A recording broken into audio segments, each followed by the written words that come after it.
Hello friends, welcome to new student lecture video from medical lab tech Subra. तो आज हम देखने वाले हैं ग्रॉसिंग ऑफ ह्यूमन हार्ट। तो आप लोगों ने क्या किया होगा ना, आप लोग जानते हो कि हिस्टोलॉजी यानी स्टडी ऑफ टिश्यूज़ या फिर हिस्टोपैथोलॉजी जो होता है आप लोगों का होता है कि स्टडी ऑफ डिजीज़ टिश्यूज़। इसको हम लोग क्यों करते हैं कि कौन से टिश्यू में डिफेक्ट आया है इसी को देखने के लिए। तो आज इस वीडियो लेक्चर में हम लोग बात करेंगे कि ह्यूमन हार्ट, आज यू कैन सी हियर कि ह्यूमन हार्ट एक मैं दिखा रही हूँ, तो वहाँ पे क्या प्रॉब्लम है, कौन से टिश्यू में क्या प्रॉब्लम है, इसको देखने के लिए हम लोग आज इसका क्या करेंगे, उसका पहले ग्रॉसिंग करेंगे। तो ग्रॉसिंग का मतलब होता है उसको डिसेक्शन करके छोटे छोटे टुकड़े में उसको डिवाइड कर लेंगे, ताकि हम लोग क्या कर सकें, उसके बाद उसको माइक्रोटॉमी करके सेक्शन कट करके उसके बाद उसके थीन स्लाइसेस ऑफ द टिश्यू को देख सकें, ताकि हम लोगों को पता चले कि एक्चुअली में प्रॉब्लम हुआ क्या है। तो इसीलिए आज इस वीडियो लेक्चर में हम यही देखने वाले हैं। तो अगर आप लोग चैनल पर पहली बार आए हो तो चैनल को सब्सक्राइब ज़रूर कर लेना। अगर वीडियो पसंद आई तो लाइक भी कर देना, ठीक है। तो फिर चलिए स्टार्ट करते हैं। आज जैसे कि आप लोग देख पा रहे हो, वीडियो पूरा है हमारे ह्यूमन हार्ट का। तो this is the apex region and this is the base region of the heart. तो इसमें हम लोग बात करेंगे कि हम लोग कैसे कौन से सेक्शन से लेते हैं। जैसे कि अगर हमारा ह्यूमन हार्ट अगर क्रॉसिंग हो रहा है तो या फिर कट हो रहा है, उसको हम लोग बोल सकते हैं। तो उसमें क्या होता है ना, 2 मेथड से हो सकता है। एक होता है short axis long axis method से, और एक होता है इनफ्लो और आउटफ्लो मेथड से। तो ये जैसे कि आप लोग देख पा रहे हो कि हम लोग आज इसमें इसको कट करेंगे short axis long axis method से। तो पहले मैं आप लोगों को बताती हूँ ये होता क्या है। स्टार्टिंग ये जैसे कि होल देख रहे हैं आप लोग, ये सब ये आयोटा है। ये आयोटा के पास जो आप लोग देख सकते हो, अगर ह्यूमन हार्ट को हम लोग क्या करेंगे, पोजीशन आप लोग देख सकते हो हमारा जो है, हम लोग अगर अपोजिट साइड के किसी को फेस करेंगे तो ह्यूमन हार्ट का पोजीशन जो है, उसका जो पोजीशन ऑफ द हार्ट, उसका लेफ्ट साइड जो है वो कहाँ पे रहेगा, आप लोगों का राइट साइड ऑफ द, हमारे राइट साइड में रहेगा उसका लेफ्ट का पोजीशन। जैसे कि आप लोग इस पिक्चर में देख पा रहे हो, तो इसका रहता है। तो उसको हम लोग पहले क्या करेंगे ना, जैसे कि हम लोगों का 4 चैम्बर ऑफ द हार्ट रहता है, पहले उसका साइज़ हम लोग मेज़र करते हैं थ्रू स्केल। तो यहाँ पे क्या होता है ना, रजिस्टर में हम लोग लिखते रहते हैं कि उसका लेंथ, ब्रेथ और उसका हाइट कितना है, उसको हम लोग स्केल से मेज़र करते हैं। जैसे कि फॉर एग्जांपल यहाँ पे इसका हम लोगों ने मेज़र किया है।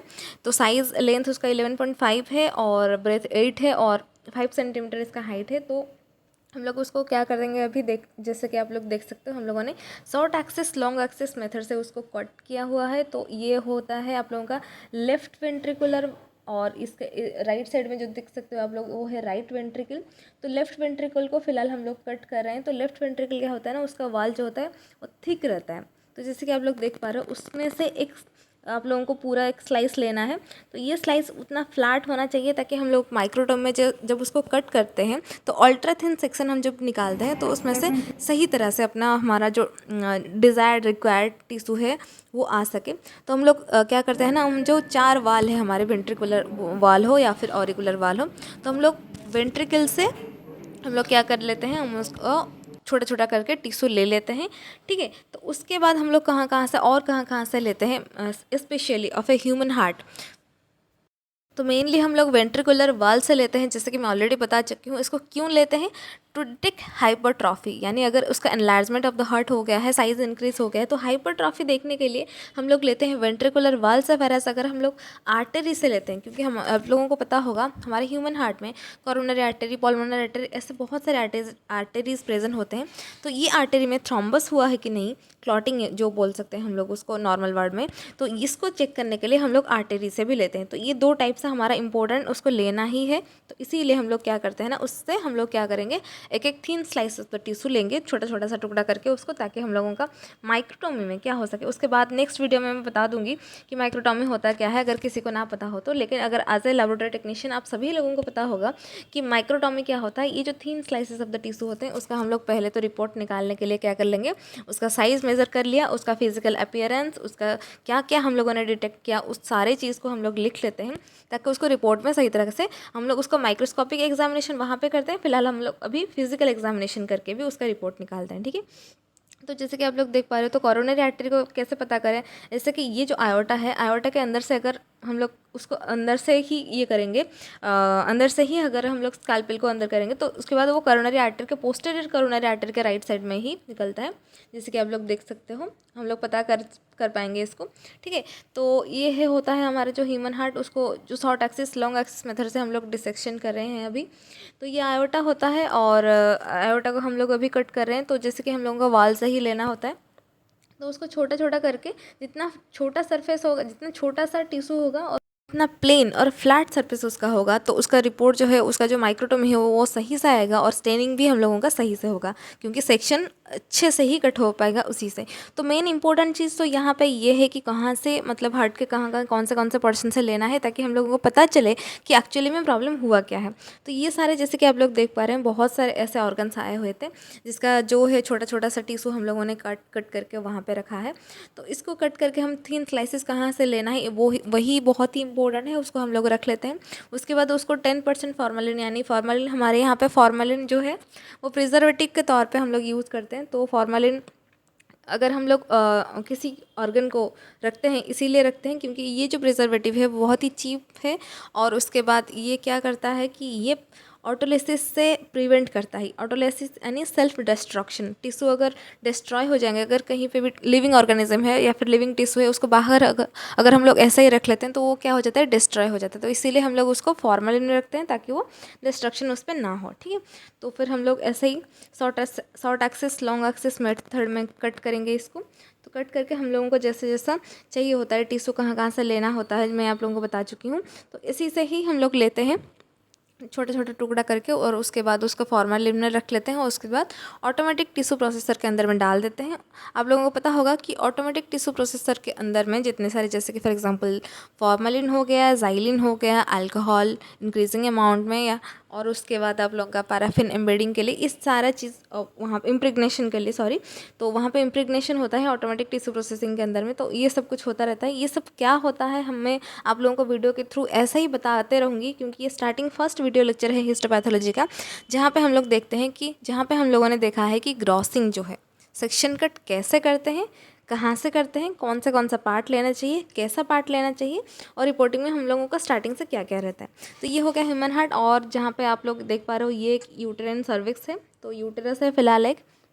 तो इसको मैंने भी वीडियो रिकॉर्ड कर लिया था ताकि आप लोगों को बता सकूं कि इसको मैंने पूरा नहीं किया। जैसे कि आप लोगों को पता होगा, ऐसे ही ऑर्गन्स आते रहते हैं। मैं जैसे कि आप लोगों को बता दूं, जैसे कि गॉल ब्लैडर हो गया, आप लोगों का यूटेरस हो गया, सर्विक्स हो गया, या फिर आप लोगों का फिर से आता है स्टोमक भी कभी कभार किसी का आ जाता है, और कोलोन वगैरह, ये सारे सब कुछ आता है हिस्टोपैथोलॉजी लैब में, ताकि उसको हम लोग बायोप्सी या फिर ऑटोप्सी, बायोप्सी यानी लिविंग ऑर्गेनिज्म का अगर हो टिश्यू हम लोग स्टडी करने के लिए उसको बायोप्सी बोलते हैं, और ऑटोप्सी अगर पोस्टमार्टम का टिश्यू ऑर्गन आया हो, यानी कि जो लिविंग ऑर्गेनिज्म नहीं है, मतलब जो डेड हो चुका है, तो उसका अगर हम लोग ऑर्गन को ऐसे ही टेस्ट करते हैं तो इसको हम लोग ऑटोप्सी बोलते हैं। फिलहाल ये यूटेराइन सर्विक्स है, तो इसको भी ऐसा ही कट किया जा रहा है। तो ये होता है फिलहाल grossing of the specimen sample in histopathology lab, अगर आप लोगों को नहीं पता हो तो।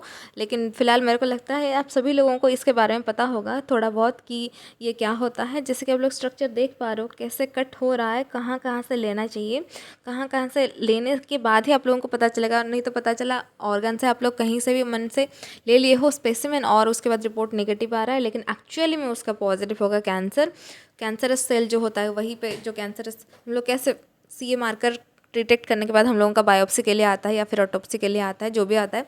तो ये सारा सब कुछ देखना पड़ता है कि फ़िलहाल उसका रिपोर्ट हिस्ट्री सब कुछ देखने के बाद उसको हम लोग पूरा उसको देखते हैं। जैसे कि इसको अगर हम लोग thin slices of the tissue बना के उसके बाद उसको क्या करते हैं, स्टेनिंग करते हैं। स्टेनिंग होता है haematoxylin and eosin stain, H stain करते हैं हम लोग इसको। तो इस एच स्टेन करने के बाद हम लोगों को दिखाई देता है न्यूक्लियस लेता है हीमोटॉक्सिलिन का कलर, जो कि आप लोगों का रहता है, और उसके बाद यूसिन लेता है साइटोप्लाज्म का, और ये कलर हो जाने के बाद हम लोगों को पता चल जाता है कि एक्चुअली ये कैंसरस है कि नहीं। अगर फिलहाल उस पर भी हमारा डाउट होता है तो फिर हम लोग स्पेशल स्टेन करते हैं। जैसे कि स्पेशल स्टेन के बारे में भी एक वीडियो में पूरा बनाऊंगी, स्पेशल स्टेनिंग क्या होता है। जैसे कि हम लोगों को ग्लाइकोजन के बारे में जानना है, या फिर हम लोगों को जैसे ग्लाइकोजन जानने के लिए हम लोग पास स्टेनिंग करते हैं, पीरियोडिक एसिड्स के stain that is called PAS stain, और या फिर मसल फाइबर को जानने के लिए मासन ट्राइकोम स्टेन। ये सारे स्पेशल स्टेन्स होते हैं। नॉर्मली तो H stain, haematoxylin and eosin stain होता है, लेकिन हम लोग फिलहाल स्पेशल स्टेनिंग भी कर सकते हैं। तो इसको हम लोगों ने देख लिया, ये इसलिए मैंने रखा था। ये जो है अच्छे से फिक्स नहीं हुआ है, तो फिक्स होता है हमारे फॉर्मेलिन पे। जैसे कि वो जार के अंदर फॉर्मेलिन है, तो फॉर्मेलिन में अच्छे से फिक्स नहीं हुआ है तो हार्ड नहीं होगा, सॉफ्ट होगा, तो उसमें कट करने में प्रॉब्लम हो गया होगा। तो इसीलिए क्या है ना, वो अभी फिक्स अच्छे से करने के लिए हम लोग क्या कर लिए, उसको कट तो कर लिया, दिखाई दिया तो ब्लड, तो इसीलिए हम लोगों ने कटन से उसके अंदर में रख के फिर से फॉर्मेलिन में रख दिया ताकि थोड़ा सा फिक्स हो जाए अच्छे से, उसके बाद सही से हम लोग कट कर सके, क्योंकि हम लोगों को चाहिए फ्लैट सरफेस। फ्लैट सरफेस होने के बाद ही हम लोगों का अच्छे से माइक्रोटमी हो सकता है, सेक्शन बन सकता है।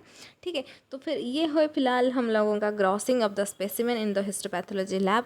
ये मेडिकल कॉलेज में हो रहा है हमारा यहाँ, तो इसी को मैंने वीडियो रिकॉर्ड कर लिया है। अगर आप लोगों को वीडियो अच्छा लगा तो वीडियो को लाइक ज़रूर करना, चैनल को सब्सक्राइब कर लेना।